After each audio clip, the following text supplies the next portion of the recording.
this your first time on a podcast? Yes. It is. Yes. And you said it's not your first time talking into a microphone. No, but I'm very limited still at that. Okay. You've talked at, you're part of LBB. Yes. And you're pretty involved in that. I'm a director. Director director. of member engagement for Little Black Book. Fancy. Yes. So what does that mean? So any new members that have questions, any potential new members that want to know how to navigate the website, how to find different events, what chapter might be best for them, or even an existing member that may want to make a change or just learn about new things that are being offered. An angel, girl angel. We need to differentiate, right? Angel Magasano. Angel Magasano, a.k.a. Right. Girl Angel. She Right. dubbed him Boy Angel when she was in here. Yeah, it was funny when that happened. We haven't used it as much. I quite like the term Boy Angel. But Girl Angel, and she gives you she likes you to speak, or because you're in charge of like new members and stuff like that? Well, new member engagement. So as being the director doesn't really put me in front of a microphone. It was when I won Woman of the Year. For 2021. So the acceptance, and then that was at the Woman of the Year brunch last January, not 2 months ago, but in 2022. And then at Burbash for this past December, it was introducing the new Women of the Year. So they went from a model of having one for the organization to one per chapter. Okay. So it was my honor to introduce the new ladies. You were the last Woman of the Year. I was the last. It's got to be something important. Like, it makes you feel good. Yeah. It kind of sounds cool, doesn't it? Was that when you won that? Did you know ahead of time? I did not know ahead of time. Okay, but you had like something prepared anyway, like a speech or? No, because I'm terrible at public speaking. Okay. No, it's an overwhelming feeling to have 400 of your peers. All 400 of them didn't vote for me, but to have 400 of your peers in the room with 201 did at least. Ish, right? To have that many of your peers that you admire and work with on the daily that would feel that highly of you to give you that regard. So what'd you do? So you're sitting there and you're a finalist or something, right? Yes, I did know I was a finalist. And I had been a finalist for, was it 2 years or 3 years? 3 years. So my family got drugged the last 3-year Woman of the Brunch. So they were all very pleased that I wasn't going to drag them to another one. You're like Leonardo DiCaprio, like just waiting for my chance. Yeah, it's going to happen. Yeah. Come on. All the your kids, family my came. Mom, my friend. Yeah, I think we had 2 tables that year. Oh my gosh. The years that you didn't win? Yeah, those 2. Yeah, but this final one, I had 2 tables of my mom, my friends, our kids, obviously Tim. So yeah, it was a really good time. I mean, it's a great organization. So just to be nominated there's something there, right? Like, right. That whole it's a truly an honor to be nominated type thing. Yeah. Yeah. Mm-hmm. Well, you mean that. You said that fake. But honestly, it's such a great organization. Yeah. To have those women even put you in a final, much less to win. Yeah. Is pretty incredible. Okay, so you're sitting there, you've lost or not won the last 2 years. So you're probably are you thinking like this is my year or this is going to happen again? I'm not going to win. Do you always go in hopeful? Sure. Glass half full kind of thing. Okay. But as soon as she started to say, I met her office was across the tracks from mine. Okay. That's when it hit. So then do you start planning like, oh crap, I'm going to have to say something? No, that's when your face immediately goes red. You start sweating and you get incredibly nervous because you know you have to go up there and speak in front of. So what'd you say? I don't even remember. I don't. It was I'm overwhelmed. Yeah. Thank you. I should have said, I can say it now. Thank you to my friends and family for coming. Look right there. Tell them. Thank you for coming for the years prior as well as the actual year that I did win. We did it. Because without my friends and family as well as our company, I wouldn't have been there. Yeah. I wouldn't have been part of it, much less have their support to be as engaged as I've been for the last few years. So I want to get into your story and then kind of the elite story and how you kind of joined forces there. So you were telling me you grew up in Forestell? I did. And now is that, I'm not being dumb here, I don't know. Is that in St. Charles County? It is. It is the last city in St. Charles County before you get into Warren County. Can we say city? It is now.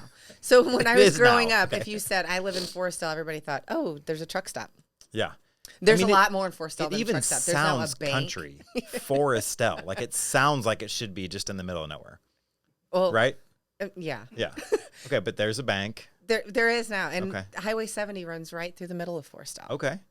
So, yeah, I mean it's a city. Sure. I think back then it was probably a town. Yeah. But I grew up on the same farm in the same house that my mom grew up in. Oh, that's cool.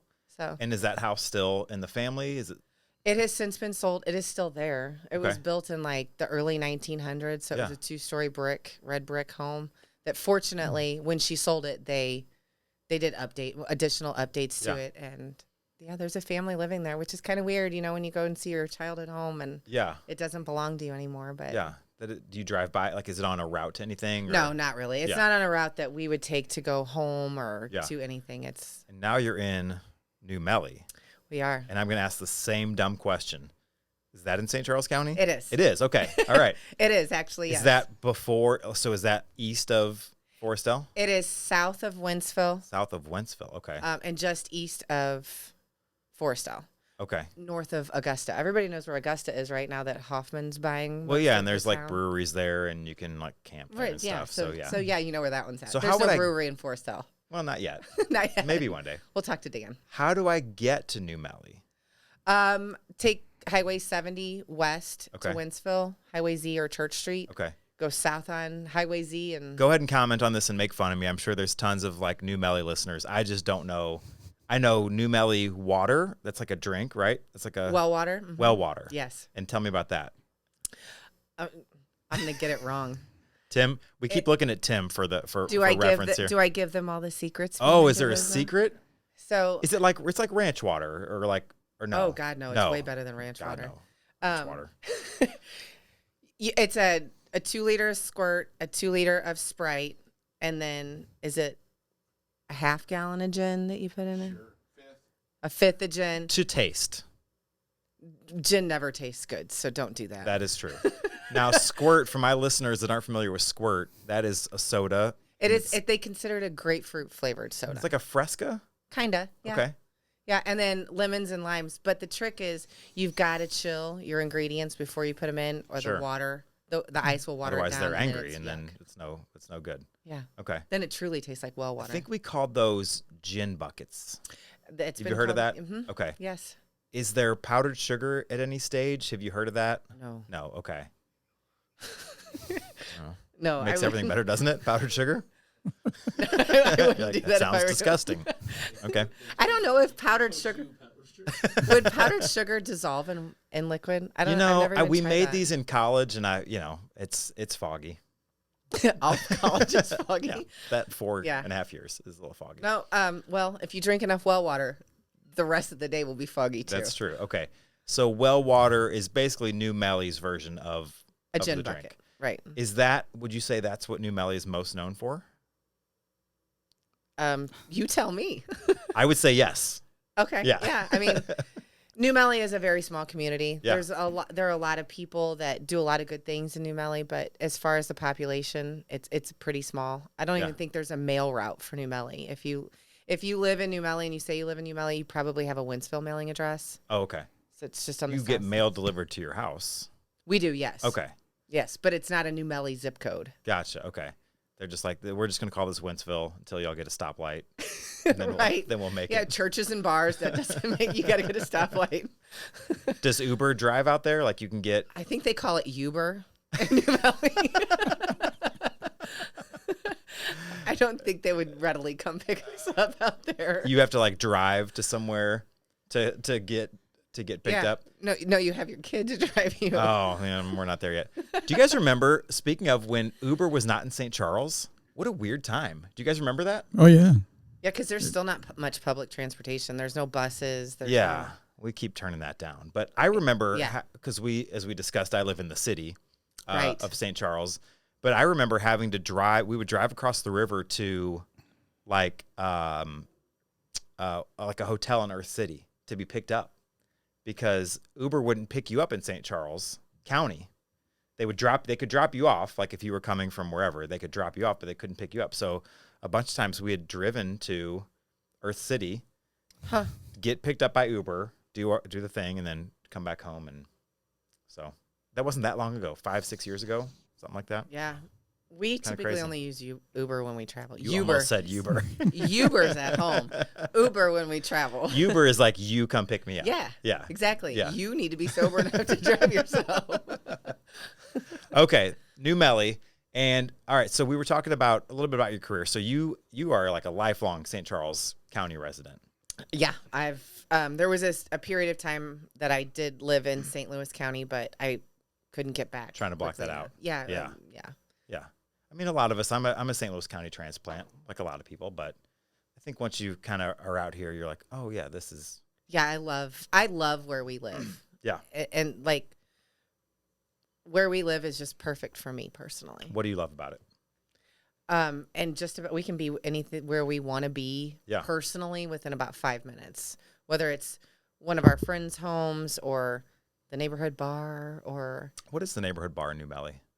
Well, there's a couple actually. Okay. There's Liz's Bar and Grill that's in downtown New Melly. There is downtown. There is a downtown. Okay. The city. That's where the bank is. It's the city. Yeah, there's a bank there. Or right by our house, there's T&D Tavern. Okay. So we go that there sounds fun. Frequently. Yes. Tandy Tavern. T&D. So Highway T and Highway D, where they intersect, there's a tavern. Okay. Appropriately named. Exactly. Easy to find. Yep. And we can get there via just a side-by-side. Oh, okay. So, that's fun. Yeah. You guys have that? Yes. And that's popular out there? Very popular, yes. Okay. Now, can you drive those on the road? And yes. Right. I don't know if you're really supposed to, so we'll just, yes. Yeah. We're just covering this is like a New Melly tourism commercial, right? I mean, we're just covering everything New Melly, which we're not here to talk about. We're here to talk about Elite. Well, that's about it in New Melly. Anyway, so. There's really nothing more we could talk about. No, just all the great people. Yeah. So let's talk about your career and Elite and how all this happened. So you had kind of an interesting story about your old career, your old job at AT&T, and you actually started there on 9/11. Correct. Which is crazy. Yeah. Tell me about doing that and like starting that day. And I mean, so I worked for it was SBC at the time. Okay. So it was back in 2001. I was a 6-month temporary employee that started in March, and it just so happened that my end date of my 6-month contract was September 10th. So my first real day as an SBC employee was September 11th, 2001. Wow. So that first day was spent mainly in the conference room watching everything on the TV unfold, and then how can we help and setting up blood drives and things like that. But yeah, it was. It's definitely one way to remember your hire date. Yeah, that's true. And we talked about our ages. We won't reveal that here on the podcast. But I remember where I was, and just kind of doing rough math. You would have been like in your pretty early 20s. And so, what was that like? I mean, I remember driving down Highway 40 to work, and my mother-in-law at the time calling me and saying, plane just flew into the towers. Yeah. It's a terrorist attack. And I remember going, why? Why do you think it's a terrorist attack? It wasn't an accident. Like, it's one plane at that point. What would trigger you to feel that way? I don't remember her response, but then by the time I got to the office, the TVs were on and the second plane hit. I think that's when most people, what they remember is the second one. Because like, it's not like people were just watching and being like watching the first plane. Because I have the same or similar memory of like hearing about the first one, seeing the second one. And just crazy. Wow, 9/11 podcast. This turned into a 9/11 podcast here. Quickly. Yeah. Let's remove. That was the start of 15 years, though. I did spend 15 years as an AT&T employee, and it was a great place for me to be a young mom. I had 2 little girls at the time. By the time I got divorced, they were only 3 and 5. Yeah. So I needed that a little bit of a flexible schedule, and I need to make enough money to support the 3 of us. So. And it sounds like you've kind of always been in that sales role. Right. Technical sales, you said. I was a technical sales consultant. So yeah, I worked with a lot of the small to medium sized businesses in the St. Louis area. Okay. And then tell me where Elite comes in. How does that fit into your story? And so, I worked at AT&T. I was still a part of AT&T when I met Tim, and he was the Tim's owner. on the couch, by the way. Yes, Tim is off camera on the couch. Tim did not want to be a part of the podcast, but we're going to mention his name and reference him frequently and bring him in. Yeah. Yep. So Tim is the owner and founder of Elite, and it was still a pretty small company at the time that we met. I think that was just him and maybe another guy or two. Throughout the duration of my career at AT&T, just corporate life wasn't meant to be for me forever. Yeah. It either is or it isn't, and it just wasn't me forever. It was a great place at the time. So with him having a growing company and needing somebody that was willing to go out and have the conversations regarding sales. And I think at the time he was mainly focusing on the commercial side of the business. So taking care of everything in a restaurant, everything in their kitchen, including their HVAC. And he did do residential heating and cooling as well, but it wasn't really where he was spending the majority of his time focusing on growing that part. So it was, I don't even remember really having a conversation. It just kind of happened that I was no longer at AT&T. I had the time to invest into the company, and I wanted to learn.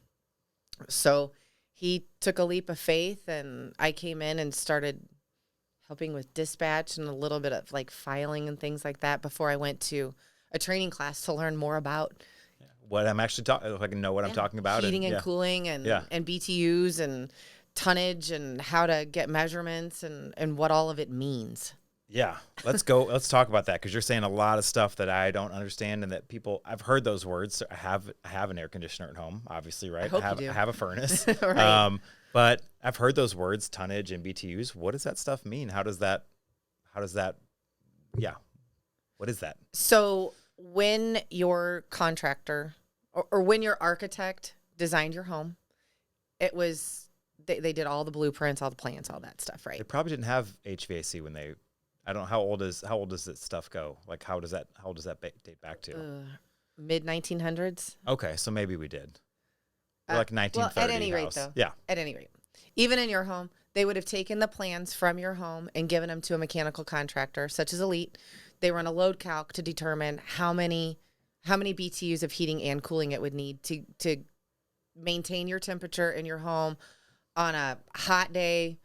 I think it's at 70 degrees is what they determine the median to be. And then on a cold day, how do we keep your home at 70 degrees if it's 0 degrees outside, or 70 degrees if it's 110 degrees So that's outside. kind of the median number. The calculations are based off that. For the most Makes part. sense. It might wiggle a little bit from 70, maybe it's 72 or whatever. Yeah. But from there, then they determine how many BTUs of heating and cooling you need. Then they break it down to determine how many tons of air you need to push to maintain that. And then they build everything around it. So give me an average size house right now. Let's just say it's 2,000 square feet. Mm-hmm.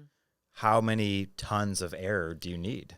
There are a lot of things that they take into consideration. Okay. Are you getting west sun in the afternoon? West sun? Yes. Okay. That's your hot sun in the summer. Sure. Makes so sense. it's going to bake. If you've got large windows, that's taken into consideration. Wow, what are the R factors in your windows, your doors, your ceilings, your floors, your roof?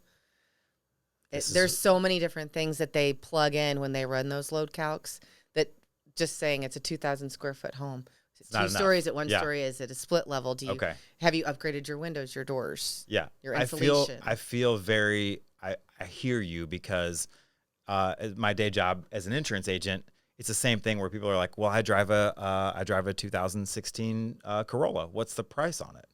And it's like, well, how many accidents have you had? What's the age of the drivers? Like, where do you live? What zip code, right? Like, do you need full coverage? What level of liability do you need? So I feel very ignorant now for asking you that. No. It's a good question. But I mean, yeah, it's just one of those things that like you don't know until you get into it, and you're like, oh, there's like so much more to this than just what does it take to heat or cool this house. And I'm sure even like with your home, they still did the same thing because they had to add it after the fact. You think back in the 30s they did that? Not then. Okay. But before they put the heating and cooling into your home, they had to know what tonnage, what size, where to put it, how to run your ductwork, things like that. So yeah, interesting. What's the level, like, where's the split of we need 1 versus 2 units? Is there like is it just like a feeling thing, or is there a number? Well, it depends. If you've got a 2-story house, they may split. If one smaller unit isn't going to be enough, they might split it because the upstairs might require more cooling in the summertime versus the downstairs. Or if you're like us and we like certain areas of our home to be cooler than the other areas, rather than zoning it out, you can put a second system. So it's kind of at the discretion of, they'll have the conversation with the homeowner. Most of the time, though, especially on a large custom home, it's going to be 2 systems just to reach where you need to be. Sure. And is that in some situations even like more cost effective, even though the cost of a second unit is going to be more, but because like the other one isn't running, like could that in the long run be more cost effective for you? I'm not really sure on that. Okay, no, not necessarily. Not necessarily. Okay. It's just a comfort thing. It's just if you need comfort. Well, and a residential system, the largest they make would be a 5-ton. So if you need more than 5 tons of heating and cooling in your home, you have to get a second system. Okay. So they'll have that, if you need 6 tons, they'll do 2 3s or however they need to work it out. Gotcha. Okay. To make it work. And we were talking off camera about the unit outside and all the parts. And I'm not very mechanically inclined, as anyone that knows me knows that. So we've got the unit outside, and then we've got the condenser. The unit outside is your condenser. The unit outside is the condenser. I knew that. I was just testing you. Yeah, it can be an air conditioner. It can be a heat pump. But the unit outside is what they refer to as being the condenser. Okay. Now talk to me about the little, like the metal, like blades in there, right? Like on the unit. So around the exterior? Around the exterior. So that is your condenser coil. Condenser coil. Okay. Now sometimes those get bent. They get stuff in them. So when the system is running, when it's in cooling mode and it's running, it's sucking air into it. Yeah. So especially for you down there, you've got a lot of cottonwood. A lot of cottonwood. Yeah. So it sucks all that cottonwood in. Yes. And it can clog the unit. So it's just like putting your hand over your mouth and trying to breathe. It's doing the same thing to that unit. It's choking it down. Yeah. So it's recommended to have that, have the casing removed from it and clean it with coil cleaner once a year to make sure that it's running efficiently. And I've also seen tools that can go in there and like straight, because sometimes they get bent, kids. You got to be pretty careful with doing that though. Okay. It's metal. So if you bend it, it's going to break. Sure. And if you have a break, it's going to have a hard time reaching that cooling level if it's not getting that full flow. Is that something you guys offer to come out and clean and service and do that stuff? Absolutely. It is recommended to have your HVAC system maintenance twice a year. And yes, Elite does offer a maintenance agreement. Twice a year. So once in the spring, once in the fall? Once in heating season, once in cooling season. Kind of before you're ramping that up. Yeah. And I bet no one does that. Like how many people do that? What percentage of people?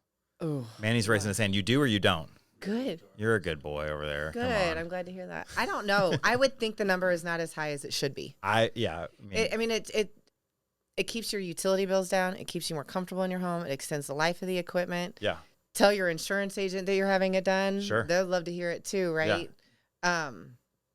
But yeah, the numbers should be larger.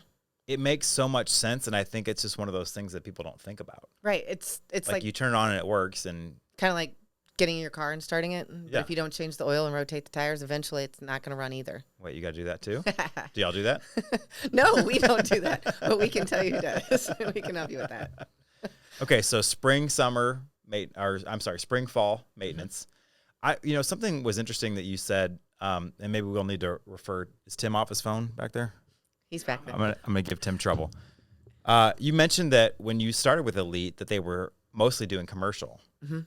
Yes. That seems like I relate a lot of stuff to what I do in insurance, right? Sure. Because I think it's applicable to a lot of stuff. It seems like the smart move, but it seems like when I started with insurance, you start with personal lines, and that would be the equivalent of like a personal home because that's who you know, right?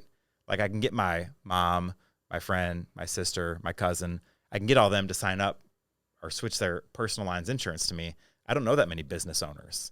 Like I didn't get good at commercial business until I was maybe like 5 or 6 years in, just kind of learning the product. It's a different product in insurance, but talk to me about that.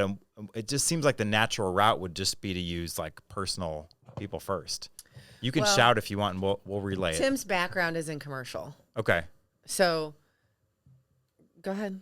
Yeah, just my background was in commercial, and when we went full time, it was 08, 07.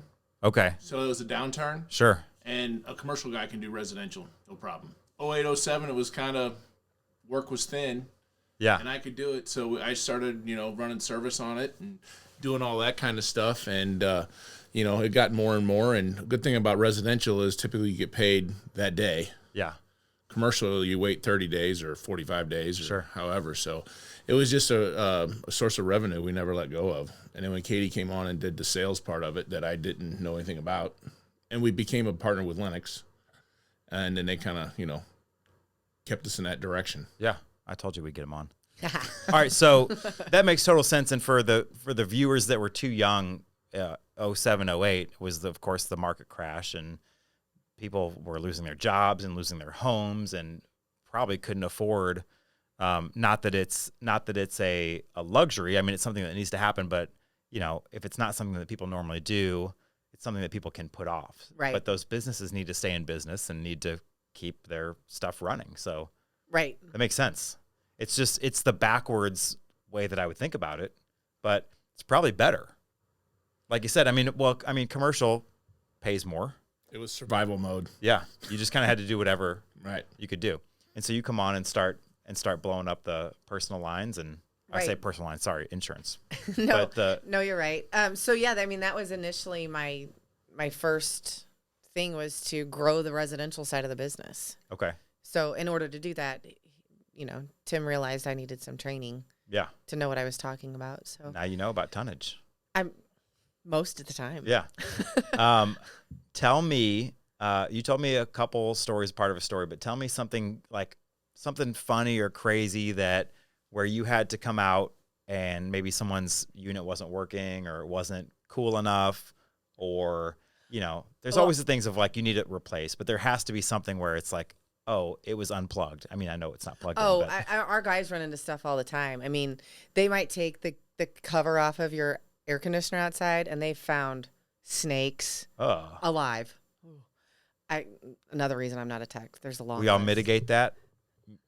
The snakes. We all eradicate that. Take care of the snakes. Depends on the tech. We got to call someone else for that. Depends on the tech. A lot of the times, I think once the snakes are exposed, they take off on their own. Probably. But I mean, if you've got a high efficient furnace that's got a PVC flue pipe, a lot of the times critters crawl right in there and they'll clog it and that shuts the system down. So you might find a raccoon or a mouse or squirrels or birds. Birds build nests that cause trouble. I really haven't run into anything. I know our guys run into stuff all the time that's really crazy. I've gone into situations where I didn't really feel very comfortable. Sure. More of a safety concern. Yeah, I can imagine. That's not very frequently. I think I've had that happen 2 times in the last 5 or 6 years that I've been with Elite. So that's pretty good. So you actually go out to the homes and measure? I do. You have a tape measure? I do. Do you have a hard hat?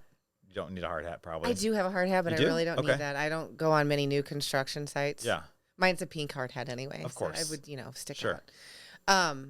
No, I mean, if a customer calls in and says, I know I need to get a new system, I'm not looking for a technician because I am not a technician. I'm simply there to educate them on what they have and then give them options on how they can replace it.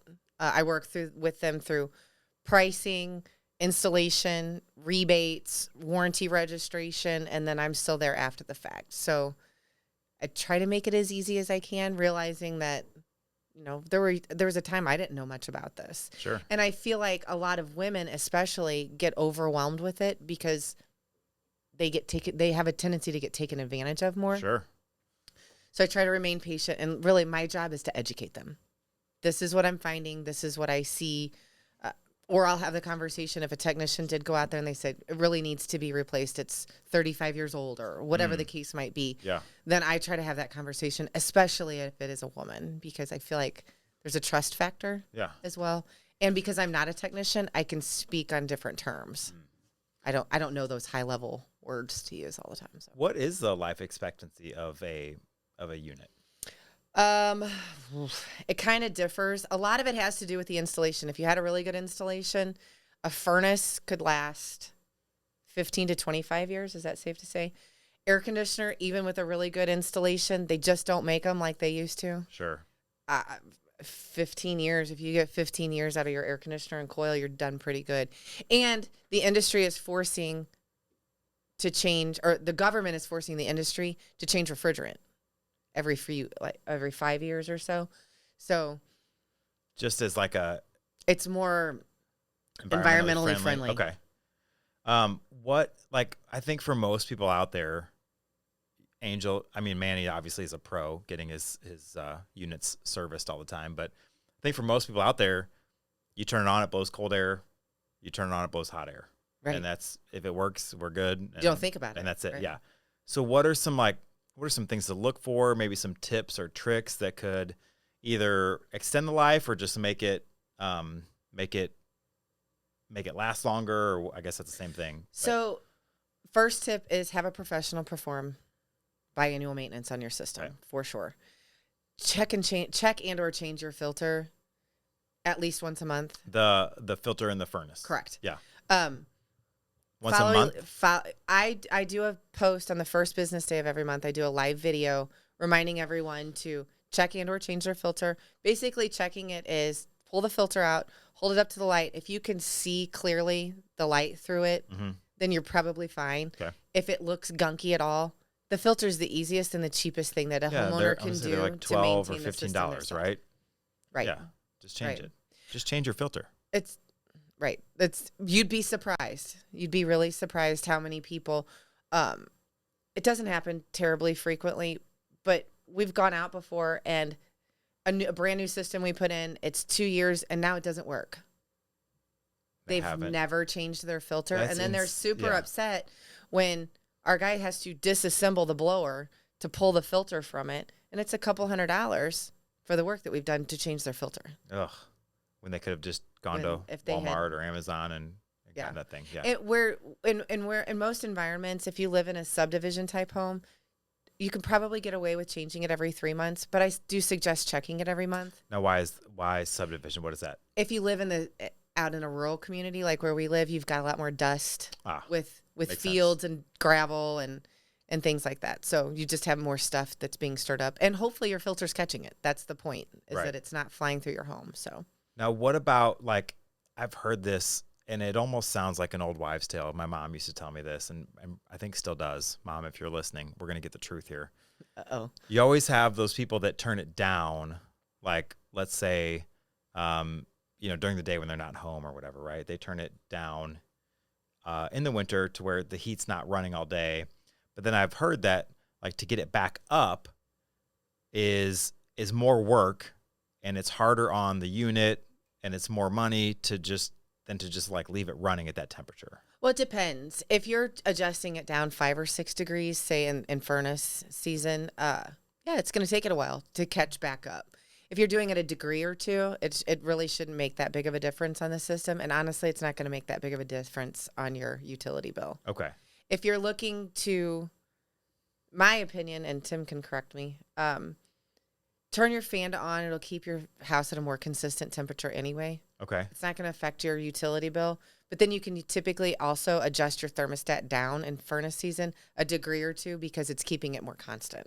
Fan on or auto? Put it on on. Put it on on. And in furnace season, if you don't have a whole home humidifier can make a big difference. Okay. A little humidity in the air.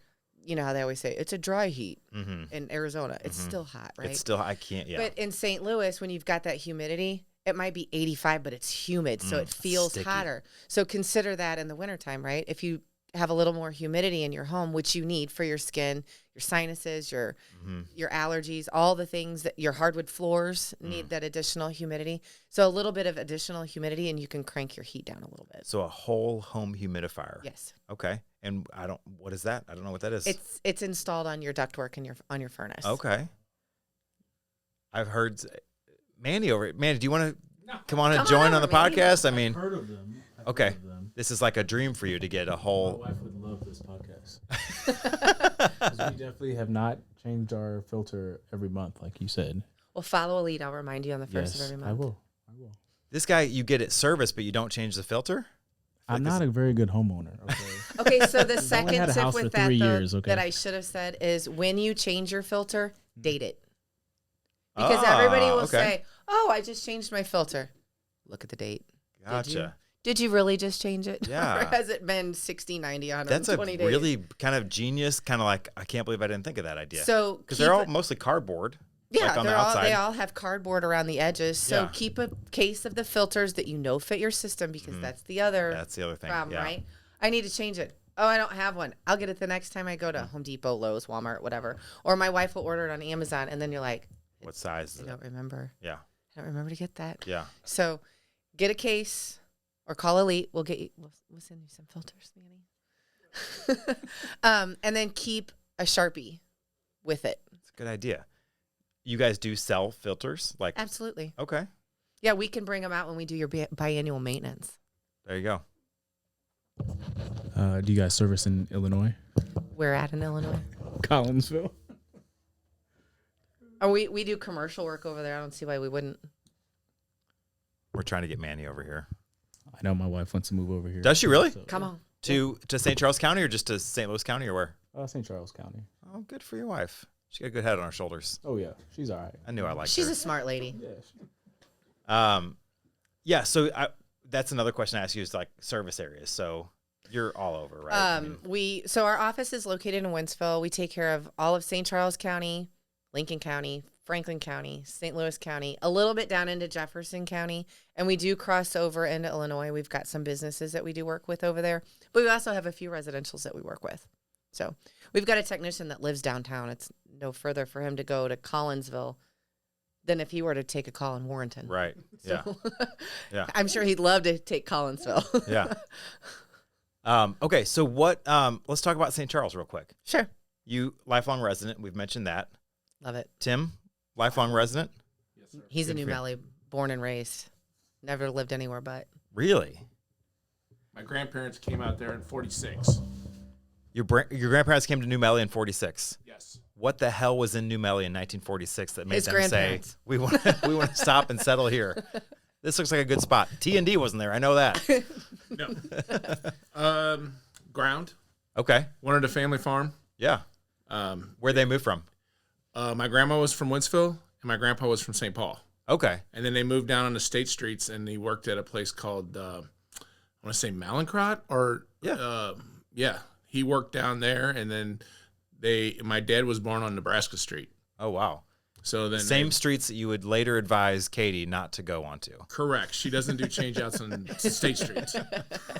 Probably a good rule of thumb. It is getting a lot nicer down there. Yeah, sure. Yeah. Yeah. So let's talk about St. Charles for a little bit. We've talked about like your involvement in Little Black Book. Obviously our connection is being in the Vision program.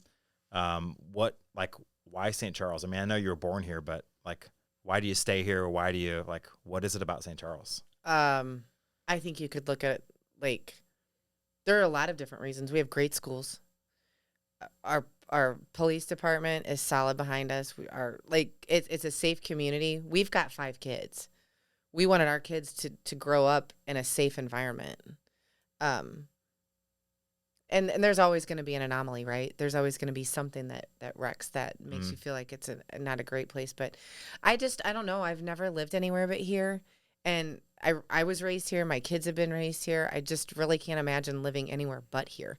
Even when I drive to where you said you're from Hazelwood, I drive up there and I'm like, you could put me in Germany, like you said earlier. Mm-hmm. It's so foreign to me. Yeah.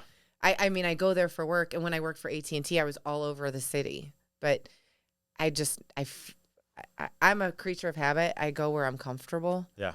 And familiar. Yeah. So I guess that doesn't really answer your question well, but no, it's good. I mean, it's home is what I'm hearing you say. It is. I just can't imagine anywhere but here. Yeah. No, and that's, I mean, and you mentioned like schools and stuff like that.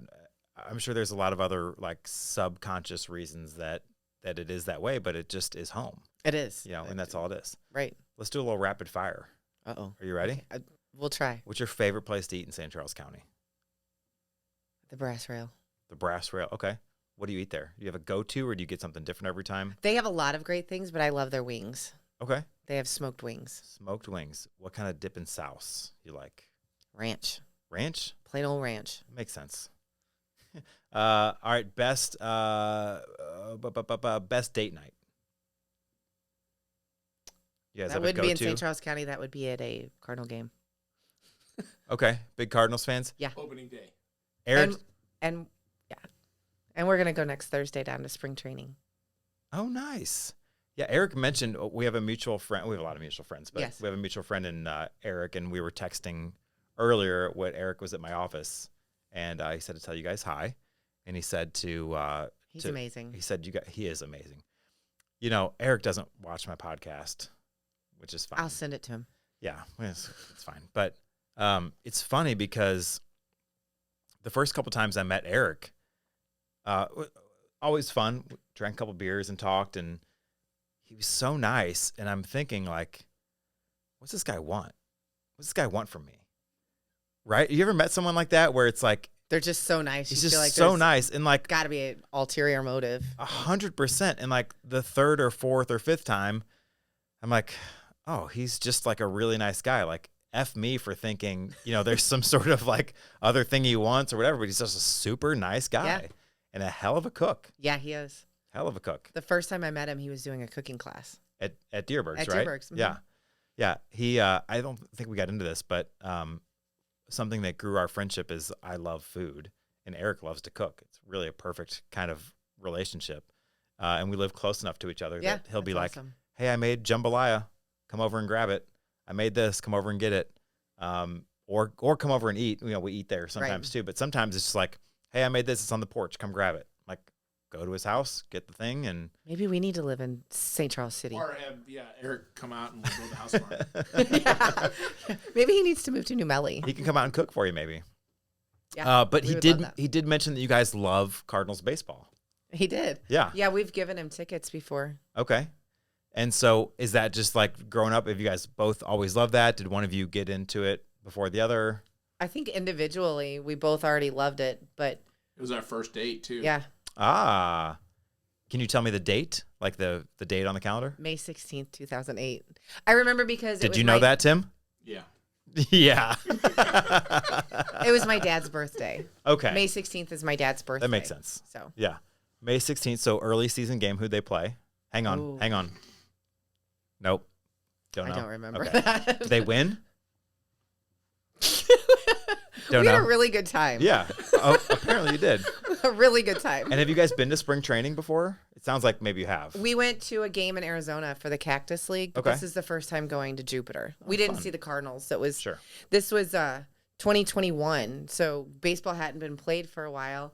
And we were looking, I wanted to go to the Grand Canyon, and he's a gamer. Yeah. So what did you guys do in the Grand Canyon? Did you get down in there? No. No. Okay. You just wanted to see. Have you been there? I have. I've backpacked through it actually. Oh yeah. No, I'm not doing that. No. No. I mean, that makes sense. No, we were staying in Phoenix. So we flew in a day early and drove up to the Grand Canyon. Yeah. And I'm good at some things. Don't call me out on geography though. I had no idea there were mountains in Arizona. So we didn't pack accordingly. It was very cold. And I did schedule a helicopter tour of the Grand Canyon, but it was snowing and overcast, so that was canceled. Probably a good call. So did you go up to the... We went up to the ledge. He's got something to say. Go ahead. Who knew you would go up a hill to see a big ditch? It was a really big ditch. It's pretty big. It was awesome. Big. And then we went back and stayed in Phoenix for a few days. We went to... I don't remember who they even played there. Padres and the Rockies. But the Cardinals did play? Or no. Padres and Rockies? We were in the Cactus League. Gotcha, okay. Not the Padres, Rockies played each other. And then we rented a boat and went out on the lake one day, and it was just a really relaxing. That sounds amazing. Yeah. Yeah. But no hikes down into the canyon. No. It's pretty amazing. We saw those crazy people coming out of there. They looked exhausted and filthy. I had never been like a big hiker, outdoorsy person, but two of my friends from college had this, were planning this trip and asked me if I wanted to go, and I mean, what better way to go than just to dive in, right, and backpack through there. So we slept. Or you can helicopter over it. I would, it's not for me. It's not for me. We slept down there 2 nights, and it was amazing. So do you just sleep on you carry your sleeping bag? And... Yeah. You can, there's an area called Phantom Ranch, that has cabins, and you can sleep in those.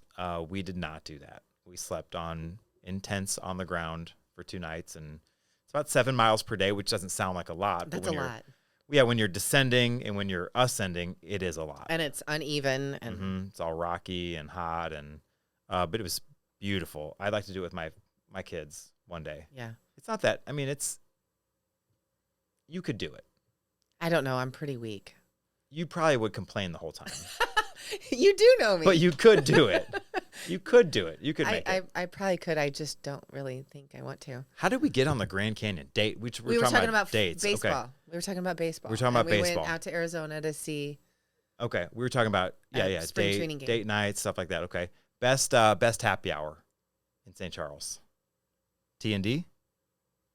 No, we both really enjoyed going to Friendship though. Friendship Brewing Company in Wentzville. Yeah, I haven't been to Friendship, but I've had a couple of their beers. They've got some really good beers. They had like a jalapeno cornbread beer. Yes, that's amazing. Yeah, come on out. I'll buy you a beer. Okay.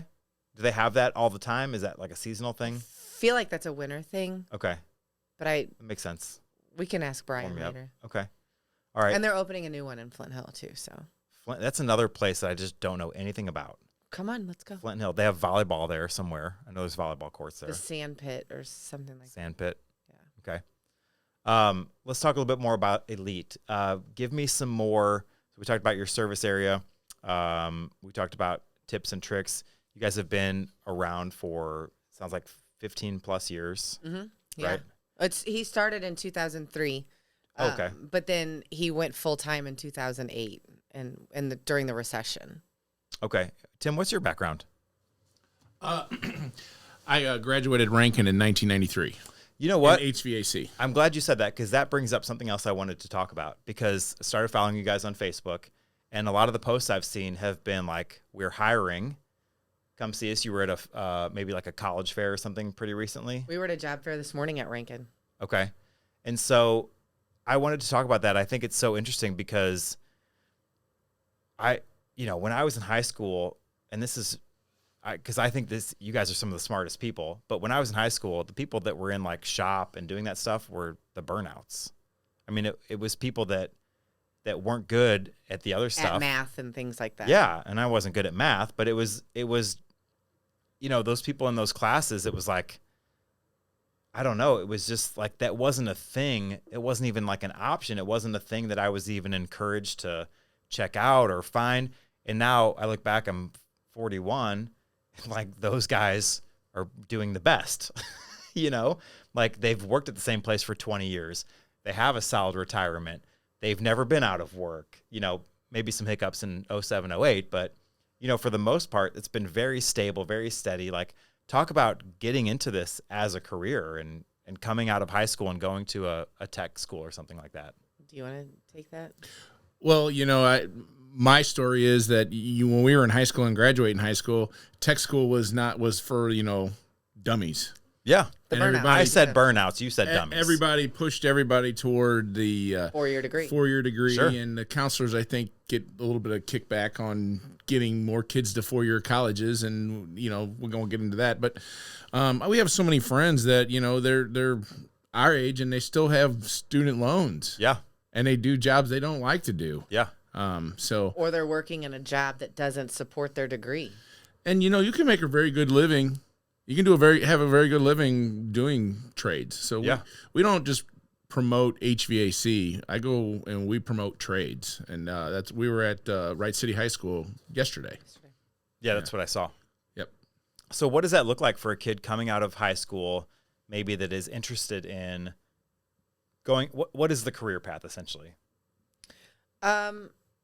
As far as, I think let me take it just a step back. So in the state of Missouri, if you attend a public school, from my understanding, I'm pretty sure they all participate in this. They have an A+ option. Sure. Charter schools don't have that, but if you qualify for A+ and you go to a university, you get a dollar amount that in a scholarship that you can apply toward your university. State Tech, for example, down in Lynn, Missouri, south of like Herman and Columbia, if you are A+ qualified, they pay for all of your schooling. You pay for books, and then it is in Lynn, so you have to pay for housing. But Lynn is a very small community. The housing is pretty inexpensive. We had a guy we hired, it'll be 2 years ago, an incredibly intelligent young man that works for Elite. He's been there for almost 2 years, and I think he said he got his degree from State Tech for less than $1,000. Oh, that's insane. So he got a 2-year associate's certification degree. I don't know the appropriate term to use for that. In 4 semesters. And he came out, I don't know what his starting was, but I mean, he came in making great money with no college debt. Yeah. And a company van and a company phone and like all of these additional bonuses. And he's got a skill that whether he sticks with HVAC or not, as long as he's in trades, a lot of what he's learned, he's going to be able to use. Yeah. A lot of the kids that go to university and they get a degree in, say, marketing or engineering, and they're not, if they don't stick in that field, it's a degree that they'll never be able to apply anywhere. Mm-hmm. Yeah, I mean, my degree is in broadcast journalism, and I mean, certainly we're on a podcast, so I'm using it now. But I mean, for the last 20 years, I really haven't. I mean, the university and the college experience has been helpful, but not practically helpful. So, what you asked that you said you didn't know, Tim? What is like the average? And you have to say for elite, but is there an average like starting for out of trade school? What are we starting at for an HVAC tech or mechanic? We start them now at $22 an hour. Oh my God. Okay. So take that times 2,080. 2. Yeah. Well, we 2,080. That's your billable work hours in a year. So, and then you said like the benefits and everything, and right. You talk about like you want to get into a career that's recession proof, right? I mean, I'm in insurance. People are always going to need insurance. People are always going to need HVAC techs, right? They're always going to need heating and cooling.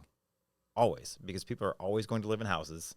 We're not going to regress to just windows and caves and stuff. So, and it seems like, are you guys always hiring? Is this like just because we're coming on summer or? No, we don't staff up for busy season. Okay. When Tim hires somebody, he hires them to be a full-time employee, with the exception of an intern or something that might come in and kind of learn between semesters. But we're growing.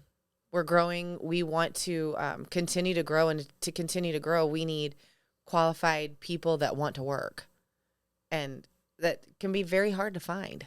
Yeah, it can. Let's have you look into this camera right here. Okay.